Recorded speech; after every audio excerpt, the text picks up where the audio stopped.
Alcohol यानी शराब वैसे तो सेहत के लिए हानिकारक है, हम सब जानते हैं। पर अगर अपने दिमाग में रह रही शैतानी आत्मा को शांत रखने के लिए यही एक रास्ता हो तो आप क्या करेंगे?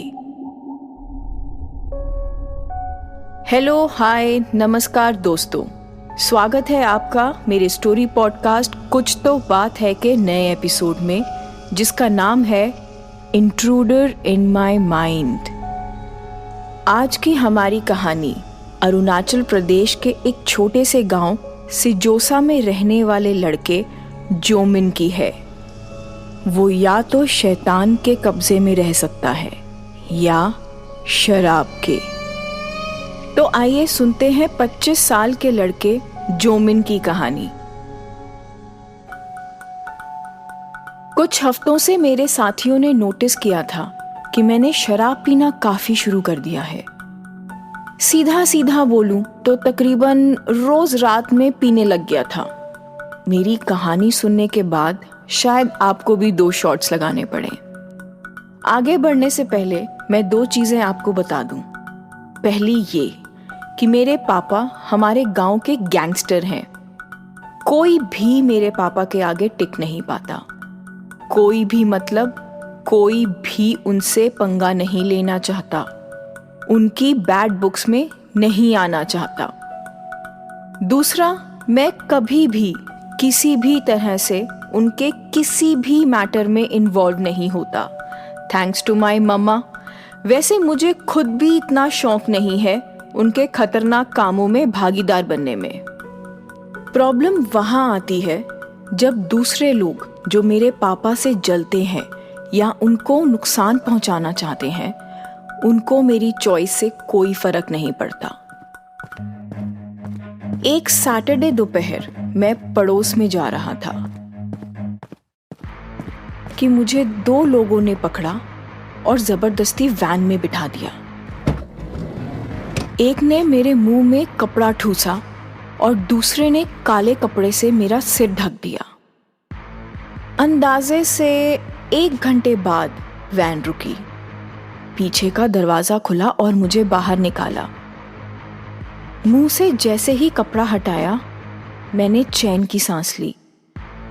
मेरे सामने खड़ी थी कुछ 5 फुट 6 या 8 इंच लंबी एक लेडी इसलिए बोलूँगा क्योंकि उसने बिजनेस सूट पहना हुआ था। हमारे गांव में औरतों का बिजनेस सूट पहनना आम बात नहीं है। उस लेडी के कमर पर गन बंधी थी जो उसे खूबसूरत और खतरनाक बना रही थी। मेरा चेहरा सफेद पड़ गया जब मैंने देखा हम एक कब्रिस्तान में खड़े हैं। उस लेडी ने मुझे बताया कि वो मुझे यहाँ मेरे पापा के साथ उसकी दुश्मनी की वजह से लाई है। वहां खड़ा उसका एक आदमी बोला, तेरे पापा को बिजनेस से रिटायरमेंट ले लेनी चाहिए और सारा बिजनेस हमें सौंप देना चाहिए। हम लोग कोई खून खराबा नहीं चाहते, इसीलिए तुझे किडनैप करके लाए हैं। तेरे बदले अपनी डिमांड्स पूरी करवाएंगे। उस लेडी ने चलना शुरू किया। उसके दोनों आदमी मुझे उसके पीछे पीछे घड़ीस कर ले जा रहे थे। मैंने आसपास नजर घुमाई। वो एक पुराना कब्रिस्तान था जहाँ के मकबरे टूट गए थे। काई और झाड़ियों ने सब टूटे मकबरों को घेर रखा था। हम सब एक पुराने पेड़ के नीचे आकर रुक गए। वहाँ एक खुली हुई कब्र थी। मैंने नीचे झांककर देखा। अच्छा खासा 5 या 6 फुट गहरा होगा।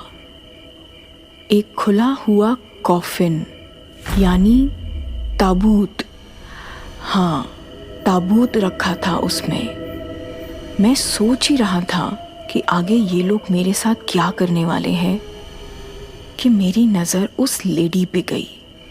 वो मुझे देखकर मुस्कुरा रही थी। उसकी मुस्कान देखकर मुझे पसीने आ गए। उसकी नज़र और वो शैतानी मुस्कुराहट बता रही थी कि मेरे साथ क्या करने वाली है। मेरे मुंह में कपड़ा धंसा हुआ था तो मैंने जोर से अपना सिर ना में हिलाया।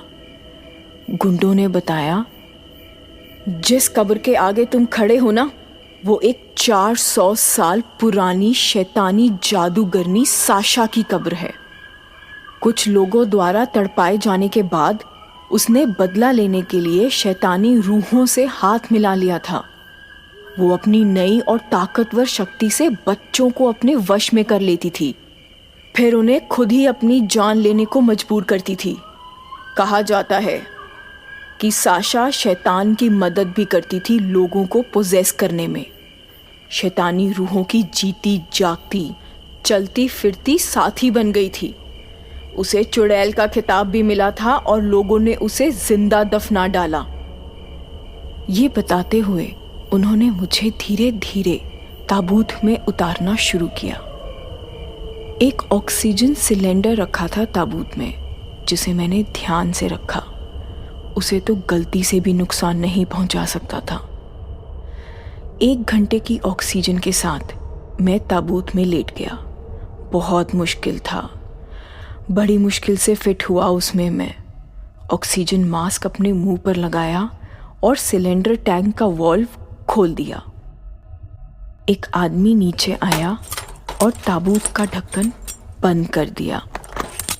जैसे ही मैं ताबूत में बंद हुआ, ऑक्सीजन मास्क के बाद भी मेरी सांस फूलने लग गई। डर मेरे ऊपर हावी हो चुका था। ताबूत के ऊपर मिट्टी गिरने की आवाज आ रही थी। वो लोग मुझे अब जिंदा दफना रहे थे। मैं चिल्लाया, मुझे बाहर निकालो। पर कौन सुनता मेरी आवाज। एक तो मास्क में दबी, दूसरी संदूक में।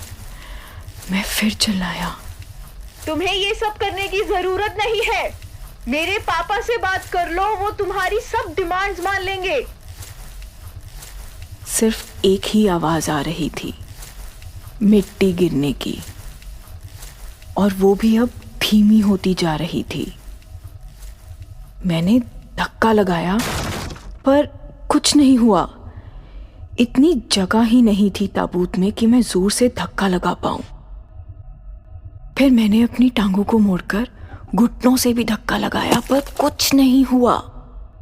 मेरे सबकॉन्शियस माइंड को तो पता था कि मुझे दफना देंगे, पर 6 फीट जमीन के अंदर कैसा लगता है, ये कोई पहले से कैसे सोच सकता है।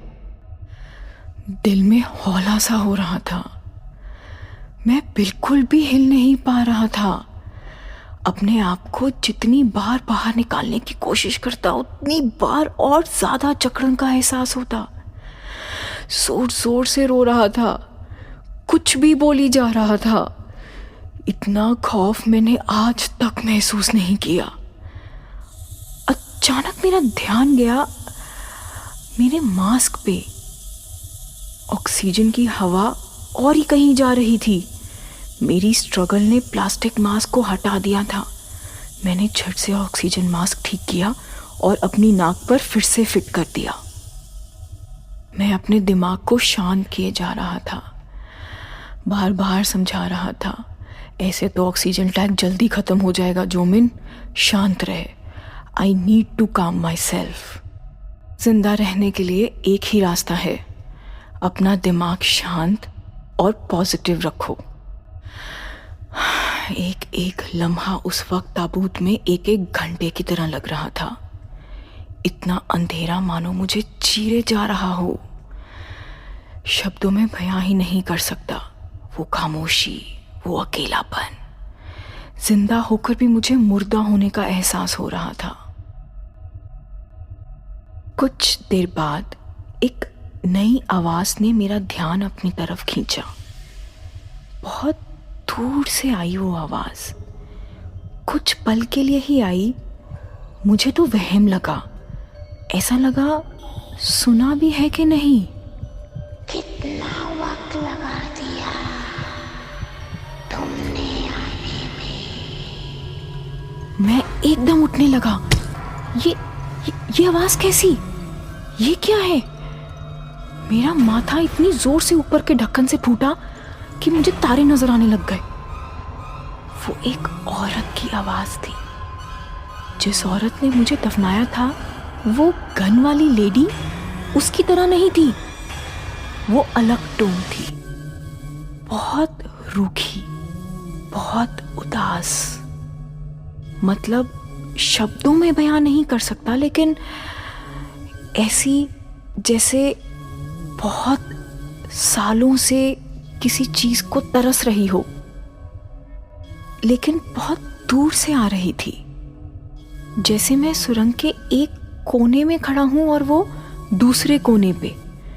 मुझे लगा मेरे पापा ने उनकी डिमांड्स मान ली और कोई आया है मुझे बाहर निकालने। मेरे कान और ज्यादा सुनने का इंतजार करने लगे, पर बहुत देर तक कुछ नहीं आया। मेरी उम्मीद पर पानी फिर गया। सुनी तो थी मैंने आवाज, वो क्या था फिर? क्या कोई कब्र के पास से निकला था? पर उसकी आवाज 6 फीट नीचे तक कैसे आ सकती है? क्या मैं पागल हो रहा हूं? मुझे ऐसा लग रहा था मेरे साथ कोई है। नहीं नहीं नहीं, ऐसा कैसे हो सकता है? मैंने ताबूत को छुआ। सिर्फ मैं ही हूं, सिर्फ मैं ही हूं जोमिन, सिर्फ तू ही है। बार बार अपने दिमाग को यकीन दिला रहा था। अचानक मुझे अपने ताबूत के बाहर से कुछ खरोंचने की आवाज आई। कहीं और से नहीं, ठीक ताबूत के नीचे से आ रही थी। कितनी अकेली थी मैं, यहाँ दुनिया से दूर। मैंने अपने आसपास देखा, ऊपर नीचे नजर घुमाई। कुछ नहीं था, कोई नहीं था। उस औरत की आवाज कहीं बाहर से आ रही थी या नहीं, उस औरत की आवाज मेरे दिमाग से आ रही थी। क्या था उस औरत की आवाज का रहस्य? क्या जोमिन पागल हो रहा था? क्या डर में उसका दिमाग माया जाल बुन रहा था? जी नहीं, ये सब उसके साथ सच में हो रहा था। पर आगे की कहानी मैं आपको अगले हफ्ते सुनाऊंगी। तब तक के लिए अपना ध्यान रखिएगा। राधे राधे।